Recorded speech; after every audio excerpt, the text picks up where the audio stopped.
दोस्तों नमस्कार। मैं मृत्युंजय आपका स्वागत करता हूं हमारे इस चैनल सटीक परामर्श में।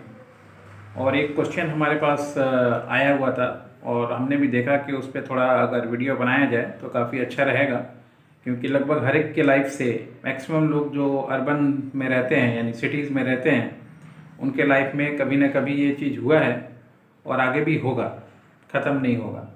तो ऐसा ये सब्जेक्ट है, इसलिए थोड़ा इस पे वीडियो बनाना भी ज़रूरी था।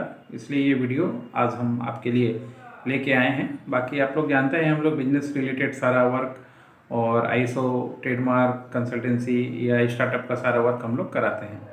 तो आज जो चीज़ है ईएमआई, आप सबने ये वर्ड सुना होगा। तो ईएमआई का बहुत सारे लोग हैं जो मीनिंग अभी तक हो सके तो ईएमआई का मीनिंग उनको नहीं पता हो कि क्या होता है। इक्विटेड मंथली इंस्टॉलमेंट, ये इसका होता है मीनिंग।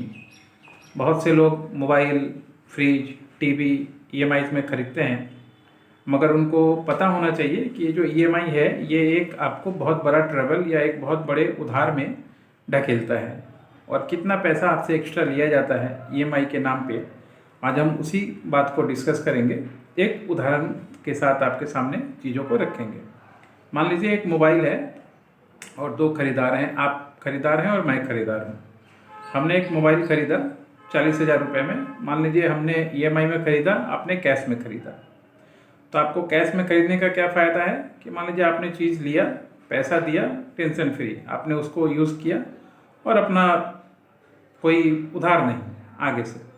मगर ईएमआई सिस्टम में मान लीजिए मैंने ख़रीदा तो मैंने क्या किया, मिनिमम 30% कुछ भी होता है उसका ईएमआई का स्टार्टिंग देने के लिए। मान लीजिए मैंने इसको 2496 यानी 2496 रुपये में डाउन पेमेंट करके मैंने मान लीजिए 24 मंथ्स का ईएमआई लिया, जो 1780 रुपये बैंक के अनुसार बनेगा आपके अनुसार। तो इस पे जो है आपने को क्या फ़ायदा हुआ, आपने तो 40,000 दिया और 40,000 का सामान लिया, आप अपना चले गए। मगर मैंने जो पेमेंट किया बैंक को या किसी भी ऑर्गेनाइजेशन को जो ईएमआई दे रहा है, तो मैंने उसको 45,400 रुपीज़ पे किया, यानी कम से कम 5,400 रुपये एक्स्ट्रा पे किया 24 महीने में, 12 महीने में। और साथ साथ वो हो सके वो मोबाइल अगर आप 40,000 में अगर अभी है तो 6 महीने बाद उसका डिप्रिसिएशन रेट भी घटेगा, या नया मोबाइल आएगा तो उसका भी रेट कम हो जाएगा। वो सब तो अलग हिसाब रहता ही रहता है। तो आपको ये जानना ज़रूरी है कि कोई भी आप जब ईएमआई ले रहे हैं, सामान खरीद रहे हैं, तो आपसे क्या क्या चीज़ें ली जाती हैं, किस तरीके से आपसे पैसा वसूला जाता है, जो एक्स्ट्रा पैसा आप देते हैं।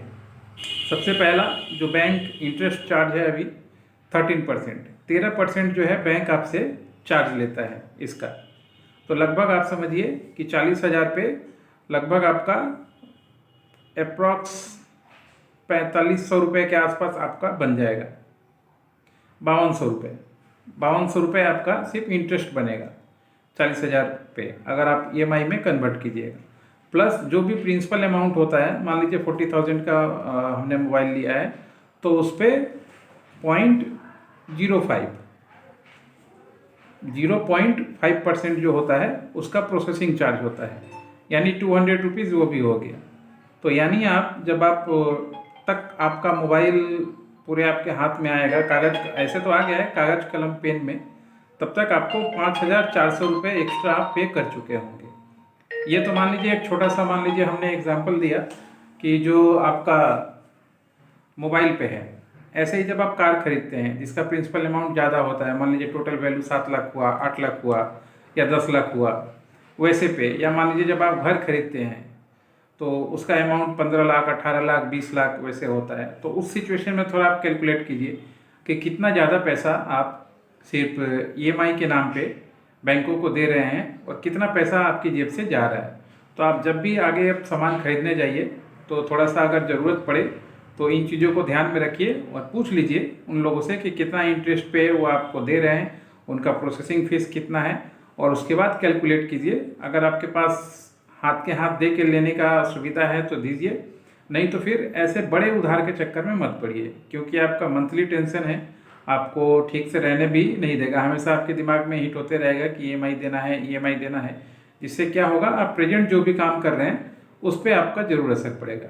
ये था दोस्तों ईएमआई के ऊपर वीडियोस। जो एक हमारे कस्टमर का आया हुआ था कि ईएमआई के ऊपर आप वीडियो बनाइए कि कैसे किसी प्रोडक्ट के ऊपर ईएमआई का जो इंटरेस्ट रेट पकड़ा जाता है और कैसे उसका जो पेमेंट सिस्टम होता है। आशा करता हूँ ये एक इन्फॉर्मेटिव वीडियोज़ है जो आप जो भी मोबाइल खरीद रहे हैं या नए युवक हैं या घर खरीद रहे हैं या गाड़ी खरीद रहे हैं, आप उनको एक बार भेजिए ताकि वो जब शोरूम में जाएं या बैंक के टेबल पे बैठें या फिर मान लीजिए दुकान वाले के से बात करें तो उनके पास अगर ये जानकारी हो तो हो सके कुछ बहुत सारे चीज़ों से उनको बचाव मिल सकता है। आज के लिए इतना ही दोस्तों, नमस्कार।